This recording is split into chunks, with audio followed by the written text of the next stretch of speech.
Big breaking news చూస్తున్నాము.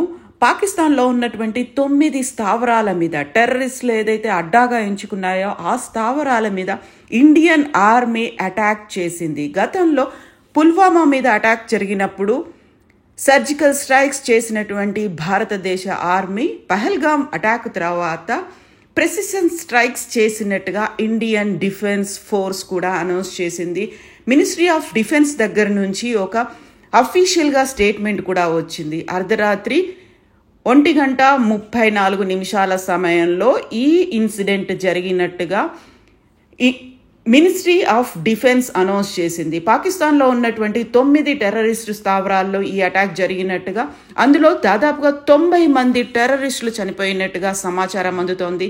Sialkot, chalk Amru, Bhimber, Muzaffarabad, Kotli, గౌల్పూర్, Muridke, బవల్పూర్ ఈ 9 స్థావరాల్లో టెర్రరిస్టులు తలదాచుకున్నట్టుగా ప్రెసిషన్ స్ట్రైక్ కేవలం టెర్రరిస్టులు ఉన్నటువంటి బంకర్ల మీదనే టార్గెట్ చేసినట్టుగా ఒక టార్గెటెడ్ స్ట్రైక్గా దీన్ని డిఫెన్స్ అనౌన్స్ చేసింది. మన రక్షణ శాఖ అనౌన్స్ చేసినటువంటి సమాచారాన్ని బట్టి చూస్తే operation Sindoor, Indian armed forces carried out precision strike at terrorist camps.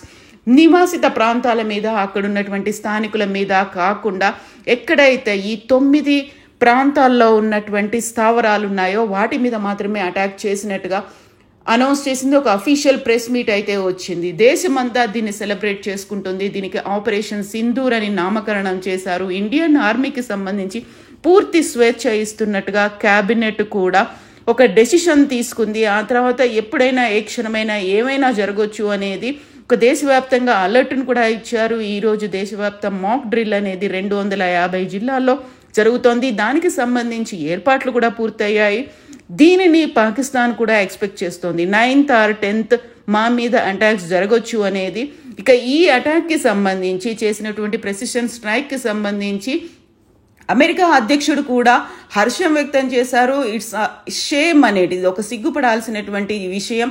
దాదాపుగా దశాబ్దాల తరబడి, అంటే ఒక జనరేషన్ అంతా ఎదురు చూస్తూ వచ్చింది. ఒక జనరేషన్ గడిచిపోయింది. ఇప్పటికీ కూడా ఇలాంటి సంఘటనలు జరుగుతూ ఉన్నాయి.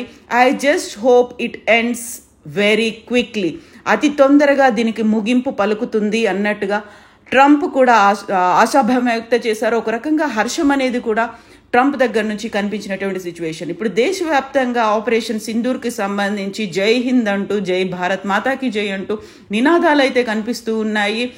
ఓవరాల్గా అయితే ఎప్పుడెప్పుడు జరుగుతుందా అని ఎదురు చూసినటువంటి ఆపరేషన్ సింధూర్కి 10 నిమిషాల ముందు భారత సైన్యం కూడా ఒక వీడియోని రిలీజ్ చేసింది.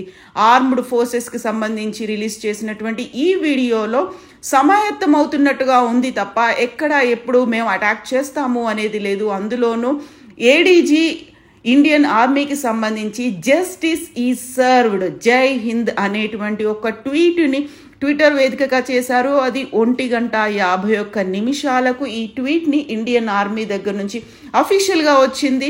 దీంతో అర్ధరాత్రే ఒక ప్రెసిషన్ స్ట్రైక్ అనేది జరిగినట్టుగా మనం అర్థం చేసుకోవచ్చు. దీంతో పాటుగా మనకి మినిస్ట్రీ ఆఫ్ డిఫెన్స్ రిలీజ్ చేసినటువంటి ఒక ప్రెస్ రిలీజ్ అనేది 1:44 రిలీజ్ చేశారు. అంటే ఇది మోస్ట్లీ 1:30 గంటలకి అయినట్టుగా, అంటే భారతదేశ కాలమాన ప్రకారం 7th May ఎర్లీ అవర్ 1:30 సమయంలో జరిగినట్టుగా అర్థమవుతోంది. మొత్తానికైతే దేశమంతా సెలబ్రేట్ చేసుకుంది. పహల్గామ్ మీద అటాక్ జరిగిన తర్వాత 28 మంది మరణం తర్వాత ప్రతి ఒక్కరూ రిటాలియేట్ చేయాలి. దాని మీద పాకిస్తాన్లో ఉన్నటువంటి శత్రు శిబిరాలు ఏవైతే ఉన్నాయో, టెర్రరిస్టు మూకలు అడ్డాలు ఉన్నాయో వాటిని టార్గెట్ చేయాలి అనేది భారతదేశానికి అంతర్జాతీయ స్థాయిలో కూడా మద్దతు వచ్చింది. ఆ తర్వాత జరిగినటువంటి పరిణామాలు కూడా కనిపించాయి. ఎక్కడికక్కడ సెలబ్రేషన్స్ అనేవి అయితే ఇప్పుడు కనిపిస్తూ ఉన్నాయి.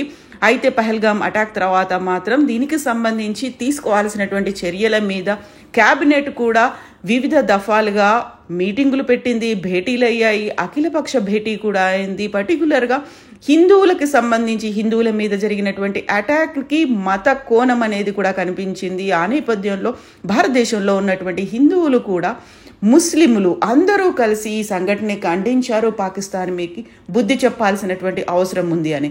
కరెక్ట్గా ఈ సమయంలోనే చూడాలి, ఒక పాకిస్తాన్లో ఎమర్జెన్సీని విధించారు. స్టేట్ ఆఫ్ ఎమర్జెన్సీ ఉంది, దేశవ్యాప్తంగా అత్యవసర పరిస్థితి అనేది ఉంది. దాన్ని అనౌన్స్ చేశారు ఈ అటాక్స్ తర్వాత. సో అక్కడ సైన్యం కూడా అప్రమత్తంగా ఉంది. ఆ తర్వాత బోర్డర్లో సెక్యూరిటీని ఇరు దేశాల వాళ్ళు పెంచారు. బోర్డర్లో ఉన్నటువంటి పాకిస్తాన్ సైన్యం హిందువుల మీద, అక్కడ ఉన్నటువంటి స్థానికుల ఇళ్ల మీద అటాక్స్ చేస్తున్నాయనేటువంటి వార్తలు కూడా వస్తున్నాయి. ఓవరాల్గా అయితే బార్డర్లో హై టెన్షన్ ఉంది, పాకిస్తాన్లో స్టేట్ ఆఫ్ ఎమర్జెన్సీ ఉంది, భారతదేశంలో సంతోషకరమైనటువంటి వాతావరణం. ఆపరేషన్ సింధూర్కి జై చెప్తున్నారు, ఇండియన్ ఆర్మీకి జై చెప్తున్నారు. ఒక సెలబ్రేషన్ మూడ్ అయితే ఉంది. కానీ ఎప్పుడైనా ఏ క్షణమైనా ఏమైనా జరగవచ్చు, యుద్ధం మొదలైంది అనేటువంటి వార్తలు కూడా వినిపిస్తున్నాయి. కాబట్టి అందరూ అప్రమత్తంగా ఉండాలి. అండ్ మోస్ట్ ఇంపార్టెంట్లీ ఇండియన్ ఆర్మీకి సెల్యూట్ చెప్తున్నటువంటి వార్తలు ఉన్నాయి. ఇండియన్ ఆర్మీని సేఫ్గా ఉండమని చెప్తున్నటువంటి వార్తలు వస్తున్నాయి. భారతదేశానికి కంగ్రాచులేషన్స్ చెప్తున్నటువంటి మెసేజ్లు కూడా వస్తున్నాయి. సో సరిహద్దుల్లో ఒక రకమైనటువంటి యుద్ధ వాతావరణం ఉంది. అండ్ పాకిస్తాన్లో ఉన్నటువంటి ఆ 9 ప్రాంతాల్లో భయానకమైనటువంటి పరిస్థితులు కూడా ఉన్నట్టుగా మనకు విజువల్స్ కూడా అందుతున్నాయి.